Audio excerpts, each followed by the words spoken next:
శుభాకాంక్షలమ్మా.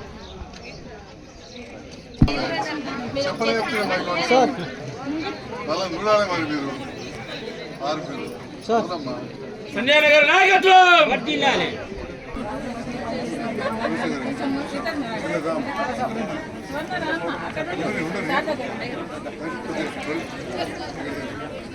అన్న కొంచెం phone back వచ్చింది సార్ ఫోటో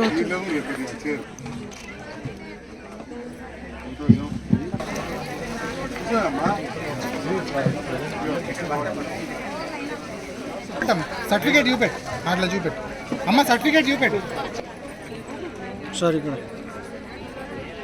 జై సంజయ్ అన్న జై జై సంజయ్ అన్న జైతాలు కూడా కలిసి సంవత్సరం సంజయ్ అన్నట్టు గెలవడం కాదు అందరూ కలిసి గెలిపించారు.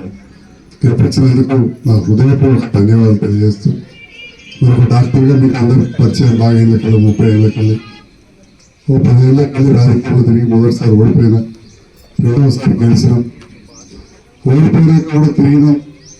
అప్పుడు ఎవరైనా తెలియజేసుకొని వచ్చి మీటింగ్లో పెట్టేవరకు 5-4 ఏళ్ళు అయిపోయింది.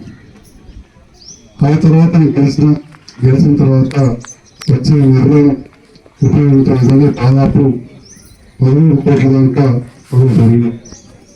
ఇంకా 9 కోట్ల పనులు జరుగుతూ ఉంటే ఈ 2 పనులు ఆగిపోయిన ప్రభుత్వం పోతే ఇప్పుడున్న గౌరవ ముఖ్యమంత్రి రేవంత్ రెడ్డి గారి ప్రభుత్వంతో కలిసి పనిచేస్తేనే మరి ప్రగతి సాధ్యమవుతుంది.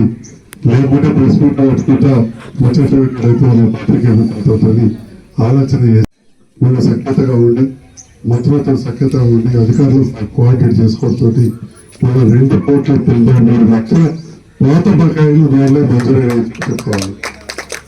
ఇక పాత బాకీ దేశం కాబట్టి ఈ కాంట్రాక్టర్లు మన కొత్త రోడ్డు పెట్టారు. మిగిలిన 2,82,00,000 రూపాయలు. ఇక అంటే ఖచ్చితంగా సంతోషమే.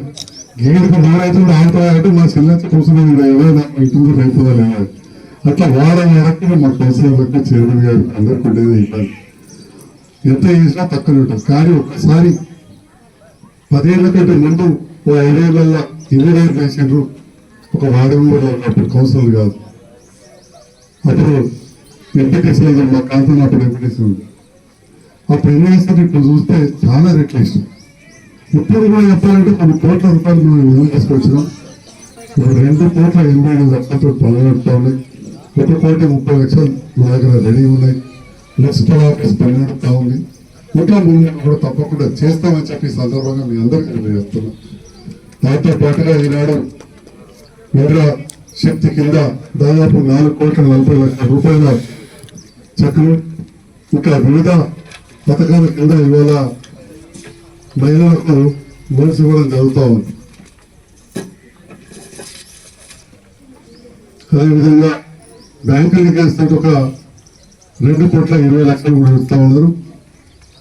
3వ విడతలో స్ట్రీట్ వెండర్స్, ఇది చాలా ముఖ్యమైన విషయం. పేదవాళ్ళకు సంబంధించి స్ట్రీట్ వెండర్స్ అంటే రోడ్డు పుంట పచ్చీలు అమ్ముకోవటోళ్ళు, కూరగాయలు అమ్ముకోవటోళ్ళు, పళ్ళు అమ్ముకోవటోళ్ళు.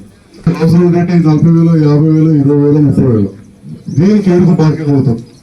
ఆయన కొద్దిగా వచ్చి ఈ 20,000 మీకు అత్తే మిగిలితే ఈ 300, 400 అలాగైనా 150 వస్తువులు తీసుకుపోతాడు. అంటే వ్యక్తి ఎక్కువ పోతాం. మరి ఇవాళ మన మహిళా మనము ఆడబిడ్డలను రేవంత్ రెడ్డి గారు తప్పకుండా లక్షలాది రూపాయల సెల్ఫ్ హెల్ప్ గ్రూప్ ద్వారా ఈ రకంగా మనం డబ్బులిచ్చి మీరు అధిక వృత్తి తీసుకొని అప్పుల పాలై నష్టపోకుండా చూడాలని కార్యక్రమాలు తీసుకున్నారు. రైకల్ ఇప్పుడు గ్రామం కాదు, ఒకప్పుడు పల్లెటూరు మున్సిపాలిటీ తెలంగాణ వచ్చినాక మరి వచ్చిన మున్సిపాలిటీ చాలా పెరుగుతూ ఉంది. అందుకే ఇంత రోడ్ల డిమాండ్. ఒక్క పాతవాడి మధ్య అయితే మేము తెచ్చిన ప్రజలకి మిగిలిపో వాపసు. కానీ ఈ కొత్త ప్రాంతాలు అంతా కొత్తగా వస్తున్నాయి కాబట్టి పల్లెల నుంచి వచ్చి కలుపుతున్నారు కాబట్టి మరి దవాఖానలు అయితే చూసిన మనం ఒక డాక్టర్ ఏర్పాటు 7 డాక్టర్లు వచ్చింది. ఇక్కడ రద్దీ పెరిగాయి. ఈ సందర్భంలో వ్యాపారం కూడా పెరుగుతుంది. అందుకని చెప్పి మీరు వ్యాపారస్తులు, మీరు కావచ్చు, మీ బంధువులు కావచ్చు, భర్తలు కావచ్చు, అన్నదమ్ములు కావచ్చు, కుటుంబ సభ్యులు ఉంటే మీరు కలిసి చేసుకొని ఈ సెల్ఫ్ హెల్ప్ గ్రూప్ ద్వారా మనం తీసుకొని వాడుకుంటే చాలా సంతోషం. దాంతో పాటుగా ఈరోజు జైత్యాల్లో మహిళలు వాళ్ళు ఏర్పాటు చేసుకున్న బట్టల షాపు, అదేవిధంగా ఒక పూజా స్టోరు, ఇవన్నీ కూడా ఈరోజు ప్రారంభం చేశాం. అంటే మహిళల వ్యాపారాలలో ముందుండాలనే ఆలోచన. మరీ ముఖ్యంగా ఎవరైతే మనకు ఆహార దినుసులు ఉంటాయో అవిటిని మనం మంచిగా శుద్ధి చేసి మిరపొడి ప్యాకెట్లే కావచ్చు, పసుపే కావచ్చు, ఎక్కడితో వెనకత్తారు ఏదో బ్రాండ్ అని చెప్పి అదేదో మేము తయారు చేస్తే అంత ఒరిజినల్ ఉంటుంది. దానికి కొంత మార్కెట్ చేసే ఇబ్బంది ఉంటుంది, అంటే అమ్ముడు ఇబ్బంది ఉంటుంది. కలిసి కట్టుగా అనుకుంటే తప్పకుండా మనం సక్సెస్ఫుల్ అవుతాం. మన మహిళలను కూడా రకంగా ఆలోచించాలని చెప్పి గౌరవిస్తాం. కొత్త ప్రభుత్వం ఏర్పడి ఇప్పటికి సంవత్సరం అయింది. రోజు పేపర్లో టీవీలో చూస్తా ఉంటే ఏం చేసినట్టు ఇంతకుముందే చెల్లె చెప్పింది. ఎందుకంటే మేము చెప్తే సరిగ్గా మహిళలకు చెప్పింది. మొట్టమొదటి ఉచిత బస్సు, 10 లక్షల వరకు ఆరోగ్యశ్రీ, దాంతో పాటుగా ఈ ఇంట్లో 2-3 కనెక్షన్లు ఉంటే ఒకటే హౌస్ నెంబర్ ఉంటే ఇబ్బంది అవుతుంది తప్ప ఒకటే హౌస్ నెంబర్ ఉంటే ఒకటే కరెంట్ ఉంటే 200 యూనిట్ల వరకు అందరూ కూడా ఫ్రీ అవుతుంది. అవుతుందా లేదా? అవుతుంది. అదేవిధంగా 1200 దాకా సిలిండర్ ధర పోయింది. కొంత తగ్గించారు, కొంత ప్రభుత్వం కడుతుంది, 500 రూపాయలకే సిలిండర్ వస్తుంది. ఈ రకంగా ఈ ప్రభుత్వం అన్ని రంగాల్లో మహిళలకు అండగా ఉంటుంది. ముందు కూడా ఇంకా గొప్ప కార్యక్రమాలు జరుగుతాయి. మొన్ననే రుణమాఫీ కూడా ఇక్కడ రైతుల ప్రాంతం మనది, చుట్టుపక్కల బంధుమిత్రులు ఉంటారు, చాలా మందికి రుణమాఫీ జరిగింది. ఇంత పెద్ద మొత్తంలో ఎప్పుడు కూడా జరగలేదు. రైతు బంధు కూడా అతి త్వరలోనే ఇస్తామని చెప్పి కూడా అనౌన్స్ చేయడం జరిగింది. ఈ రకంగా ఎన్నో కార్యక్రమాలు జరుగుతున్నాయి. వీళ్ళందరూ కూడా మహిళల్లో పిల్లలను చదువుకోవాలి.